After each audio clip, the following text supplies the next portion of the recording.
Hi there everyone, this is Andrew Roberts here and welcome to this week's blog. I want to ask a question. When you hear the word genius, what do you think of?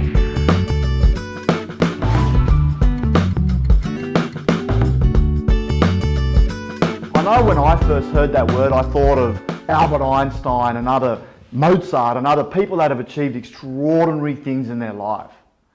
But I've come to realise that every single person in the world, including you, is a genius. It's made me really open up my eyes and to know that everyone's got genius in them. And there's a little story, it's called the School of Averages. School of Averages is about a duck, it's about a possum, and it's also about a fox. And they all meet at school. And the duck is an extraordinary swimmer, the possum is an amazing climber, and the fox is an incredible runner. They've got this extraordinary talent. They've got genius. And you know what? The teachers turn to the duck and they say, "Listen, duck, you are a terrible climber. You're a terrible runner." And they pull the duck out of the pool, out of the pond, and they force the duck to climb. They force the duck to run. And while it's trying to climb up the trees, it's starting to wear out its feet. So it starts becoming an average swimmer. And the poor fox that hates climbing and hates water is thrown into the water and also forced to climb. And it becomes a little bit damaged because it realises, I'm a terrible swimmer. And it starts losing confidence, so it slows down in running. Same's true with the possum. Brilliant at climbing, can climb any tree, anywhere, anytime. Hates the water, hates to run, not a runner at all, yet forced to do these things, and as a result, averages down in the climbing stakes as well. And if you look back at school, if you go all the way back there, the geniuses were often the ones, the intelligent ones, the ducks of the school. This is who the teachers said had the high IQs. Yet if you really looked around, there were the kids in the class that are brilliant at craft. Others were extraordinary at sport. You might have been brilliant at helping people and chatting with people. See, we're all genius.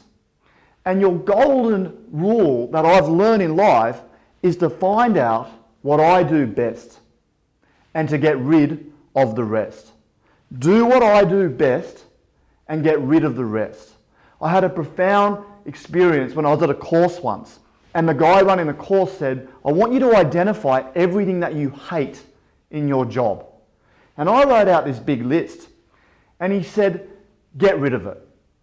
And I'm thinking, I can't get rid of it. I was running a business at this point. I can't afford to pay someone else to do it. And he said, all that is just crap. It's fear. He said, get rid and stop doing the work you don't enjoy. And one of my jobs was writing up these long reports. I had to go and align someone to help them move from point A to point B, and then write up these called alignment reports.